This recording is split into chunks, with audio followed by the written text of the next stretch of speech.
Oke baik, bismillahirrahmanirrahim. Assalamualaikum warahmatullahi wabarakatuh. Om Swastiastu, namo buddhaya, salam kebajikan bagi kita semua. Saya ucapkan selamat pagi, selamat siang, selamat sore, serta selamat malam bagi rekan-rekan semua yang sedang menonton video ini. Jadi di sini saya adalah salah satu peserta kampus Merdeka di bidang program studi independen di perusahaan Infinite Learning yang berkolaborasi sama IBM Academy. Nah, jadi sini saya akan mempresentasikan tentang capstone project IBM di divisi Security Verify. Jadi sebelumnya perkenalkan, nama saya adalah Muhammad Subhan Siapiat. Saya adalah mahasiswa aktif semester 5 di salah satu kampus swasta di Bogor. Di sebelah kanannya itu ada kontak saya, yaitu ada Gmail sama link profil LinkedIn saya. Nah, jadi sini ada daftar pembahasan. Yang pertama latar belakang, yang kedua pengetahuan umum cyber security, yang ketiga security verify, yang keempat overview implementasi. Nah, sini kita langsung masuk aja ke latar belakang. Jadi, cyber security ini mengacu pada sejarah dan perkembangan disiplin yang bertujuan melindungi sistem komputer, jaringan, dan data dari serangan, ancaman, atau pelanggaran keamanan yang berasal dari dunia digital.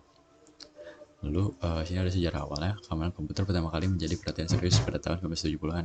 Nah, pada era itu, jadi peretasan data baik di pihak atau di kalangan organisasi atau di pihak kantoran gitu, itu sudah mulai marak. Jadi makanya dari situ mulai dikembangkan lagi cyber security. Nah, jadi serangan perdana, salah satu serangan paling terkenal adalah serangan Morris Worm pada tahun 1988 yang menjadi cikal bakal serangan cacing worm komputer. Ini menyoroti kerentanan baru yang muncul dengan konektivitas internet yang semakin berkembang. Nah, sini ada pertumbuhan profesi karir cyber security. Keamanan cyber telah menjadi bidang profesi yang berkembang pesat dengan banyak profesional keamanan cyber yang bekerja untuk melindungi organisasi dari serangan. Dari 2018 hingga 2022 ini ada kenaikan ya, dari 230 hingga 350 ribu pekerja. Nah, sekarang kita langsung masuk ke pengetahuan umum cyber security. Nah, cyber security adalah pemahaman dasar tentang konsep, tantangan, dan praktik yang terkait dengan melindungi data dan sistem di dunia digital.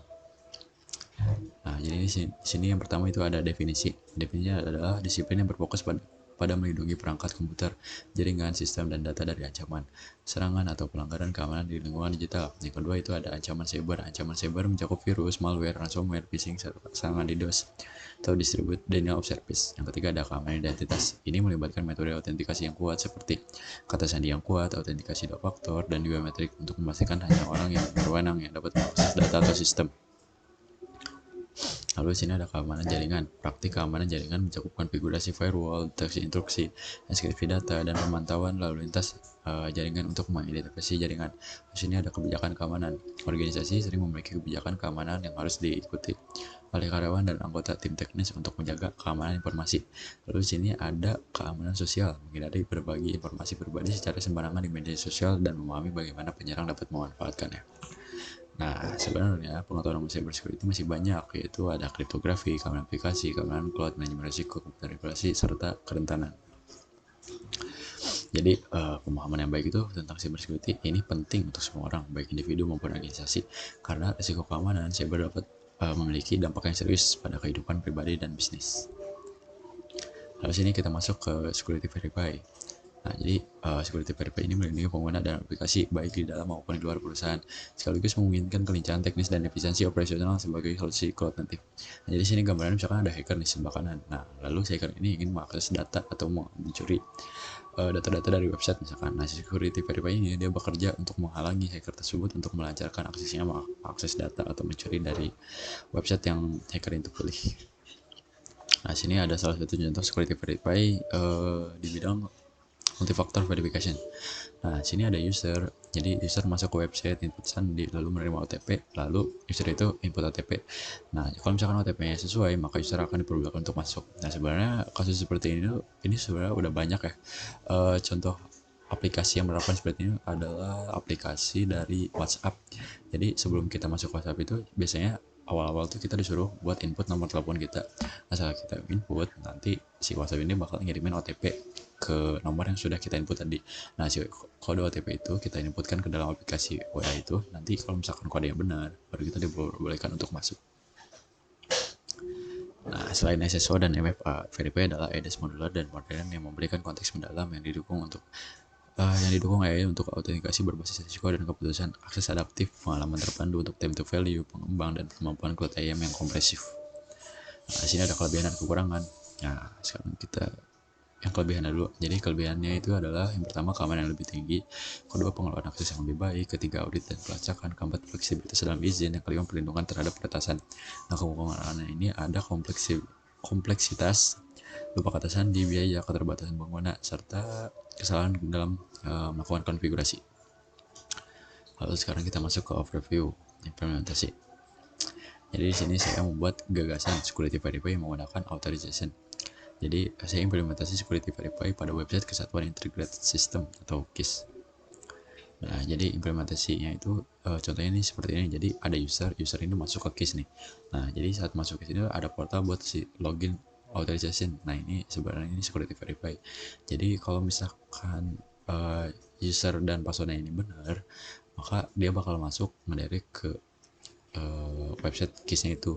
Nah, di dalam website KIS-nya itu dia bakal diminta lagi buat kalau misalkan mau login tuh dia bakal input username sama password. Nah, biasanya username yang di sini dia pakai npm sama password yang udah disetting dari pihak kampus. Nah, kalau misalkan username sama passwordnya benar, dia baru diperbolehkan untuk masuk. Nah, sini ada keunggulannya. Jadi yang pertama, keunggulannya itu adalah proteksi data yang lebih kuat, pengendalian akses yang lebih baik, kepercayaan pengguna. Nah, jadi kalau misalkan proteksi data yang lebih kuat itu membantu melindungi data sensitif dari akses yang tidak sah. Lalu melalui authorization, Anda dapat memastikan bahwa hanya pengguna yang sah memiliki izin yang dapat mengakses data dan fitur tertentu di dalam sistem. Lalu yang terakhir, kepercayaan pengguna ini dengan adanya sistem authorization yang kuat, pengguna akan merasa lebih percaya diri bahwa data dan informasi mereka akan dilindungi dengan baik. Ini dapat meningkatkan citra dan reputasi KIS di mata pengguna. Nah, lalu kita langsung masuk saja ke demonstrasi. Oke, baik. Jadi di sini saya akan mendemonstrasikan bagaimana caranya security verify ini bekerja. Jadi pertama kalian tuh masuk ke browser, lalu sini kita masuk ke IBM Cloud. Nah, jadi di sini bagi kalian yang belum punya akun ya, dipersilakan untuk registrasi pendaftaran dulu di sini. Nah, di sini klik yang create account yang sini. Nah, di sini bakal ditanya nih ada email, password, verify email, pesan informasi otomatis. Nah, kalau misalkan udah beres, nah sekarang kita langsung masuk ke security verify IBM. Nah, ini bakal muncul kayak gini, yang IBM security verify. Nah, ini bisa di close dulu. Nah, di sini bakal ada tampilan kayak gini. Langsung klik aja yang start your free trial. Nah, di sini tuh dia bakal diminta buat pendaftaran kayak tadi ya. Ini karena kita udah daftar tadi, kita update aja yang login. Nah, sini kita masukin yang udah kita daftaran tadi nih di IBM Cloud. Biasa kita masukin passwordnya.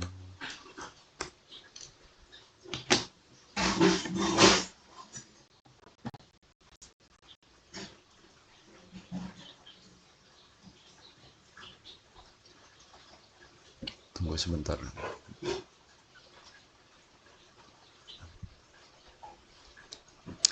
di sini dia bakal kalian diminta bakal buat ngisi nih setup your tenant. Nah, di sini terserah kalian mau isi nama apa aja karena saya udah punya ya, saya pernah daftar nama saya Ibik. Nah, karena kalian tadi sudah daftar ya, maka tampilan kalian bakal kayak gini.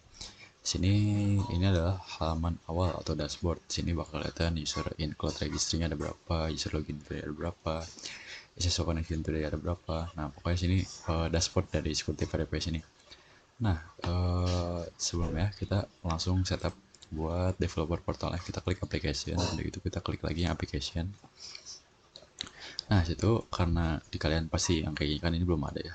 Jadi kalian klik yang sini, add application.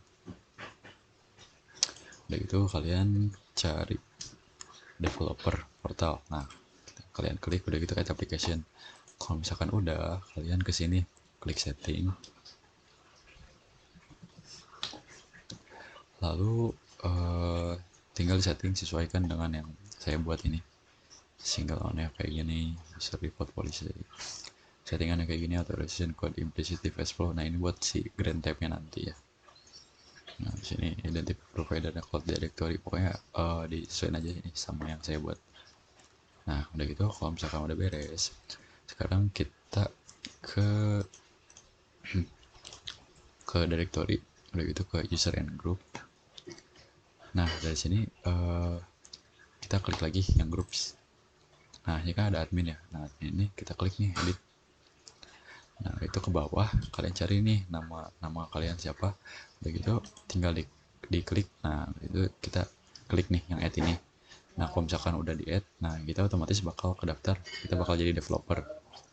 Nah dari situ kita masuk ke tenant kita sendiri. Nah ketik nama tenant kalian, karena nama tenant saya Ibik, jadi kita masuk ibikverify.ibm.com.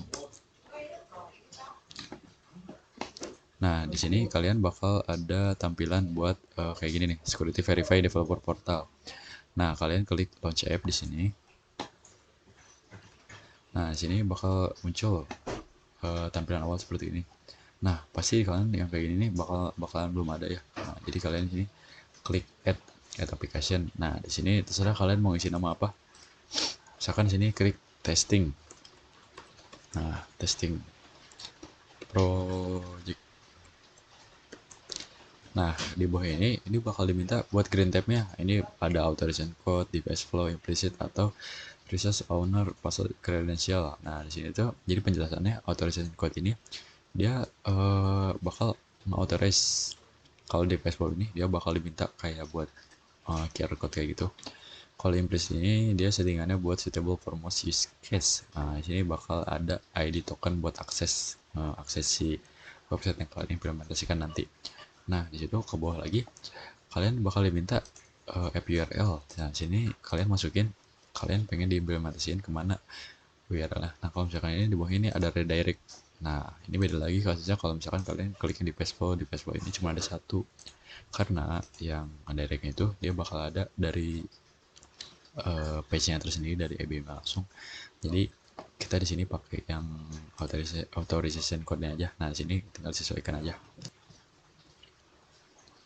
Nah, setelah di setup bakal muncul kayak gini. Kalian tinggal klik download apps aja di sini. Nah, setelah di download, kita masuk ke bagian yang folder yang sudah di download. Yaitu kalian ekstrak pakai WinRAR. Nah, karena saya sudah ada ya, jadi saya nggak perlu lagi. Pokoknya setelah di ekstrak, kalian masuk. Nah, tampilan awal tuh bakal kayak gini nih di dalam foldernya. Kalau misalkan kalian file yang di dalam foldernya nggak sebanyak kayak gini, berarti kalian salah ekstrak. Kalian ekstraknya pencet yang ini. Jadi benar-benar diwajibin buat ekstrak pakai WinRAR ya. Nah, itu kalian ketik di sini, ketik cmd, lalu sini kalian ketik kode spasi titik. Nah, sini bakal dialihin otomatis ke Visual Studio Code. Nah, di sini kalian ketik npm install.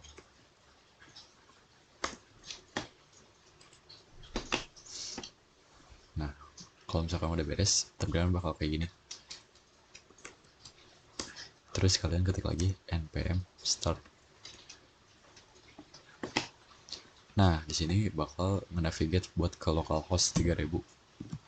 Kalian ketik aja nih control sambil diklik. Langsung masuk nih. Nah, ini tampilan awalnya buat security verify-nya. Nah, jadi kalian tinggal klik sini. Misalkan ini buat contoh aja login. Nah, karena saya sudah login, ini langsung ngedirect ke website yang saya mau tuju. Jadi buat cara lihatnya, nih saya contoh pakai Ichino gitu ya buat web browsernya. Jadi saat kalian ketik login, sini kalian bakal diminta buat ID, nah buat sign in kayak ini. Nah, jadi karena kita login pakai IBM ID. Sebenarnya tuh buat login ini dia bakal ada tipe-tipe lain seperti authorized lewat Google, lewat Facebook, atau pakai lokal juga bisa. Nah, tapi sayangnya ini saya hanya buat gagasan. Jadi kalau misalkan benar-benar pengen diimplementasiin, dia harus ada koordinasi dulu sama yang lain-lainnya. Itu cukup rumit kalau kayak gitu. Nah, sini kalian masukin aja passwordnya. Nah, kalau password sama ID passwordnya benar, nah di sini bakal muncul website yang bakal kalian direct, yang bakal kalian tuju. Nah sini udah bisa ya di sini. Nah kita balik lagi ke developer portalnya, ke dashboardnya. Nah jadi segala sesuatu yang berhubungan login dia bakal ada notifnya di sini. SSU-nya yang hari ini siapa nih, ada satu. Nah di sini bakal ada lagi top usernya. Nah di sini ada nama saya udah ada total 3 kali ya buat menjadi top user ini. Nah pokoknya di sinilah di sini juga ada autentikasi activity. Ini ada graph sama map nih. Pokoknya ada 2 bentuk ya. Nah jadi saya bakal nunjukin hasil dari yang saya sudah buat.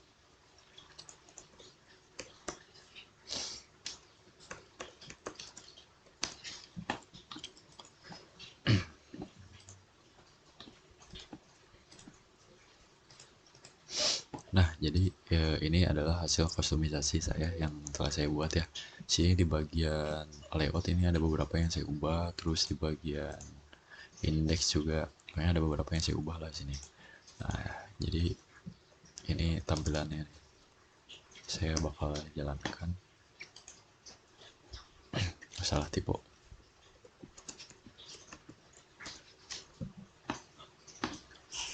Seperti biasa, yang direct ke localhost 3000. Nah, jadi tampilan awal yang saya buat dia bakal kayak gini. Ikuti verify cek bisa Bogor sampel FD Moses. Nah ini bawaan dari sana ya, ini belum saya ganti nih. Kalau misalkan klik login, nah ini karena saya udah login dia bakal langsung masuk ke URL yang udah saya buat. Nah oke teman-teman, jadi kurang lebih hasilnya seperti itu yang sudah saya demonstrasikan. Jadi di situ sudah mencakup atau menjelaskan dari awal-awal yang membuat akun IBM Cloud, terus IBM Security Verify sampai ke free trial dan melakukan pendaftaran aplikasi developer sampai ke masuk ke Visual Studio Code dan menjalankan aplikasinya di localhost 3000. Nah, jadi yang saya implementasikan itu saya melakukannya kepada website dari salah satu dari kampus saya, yaitu Kesatuan Integrasi Sistem. Nah, jadi itu sebenarnya hanya sebuah gagasan ya teman-teman. Nah, jadi berhubung ini sudah sampai di penghujung presentasi, jadi izinkan saya untuk menutup presentasi ini dengan satu quotes yang dibawakan oleh Ali bin Abi Thalib yang bunyinya, bukan kesulitan yang membuat kita takut, tapi ketakutan yang membuat kita sulit. Nama saya Muhammad Subhan Syafiat. Saya mengucapkan mohon maaf apabila banyak kesalahan dalam video ini. Saya mengucapkan terima kasih juga sudah menyimak video ini sampai akhir. Semoga kita bisa bertemu lagi di lain kesempatan. Wassalamualaikum warahmatullahi wabarakatuh.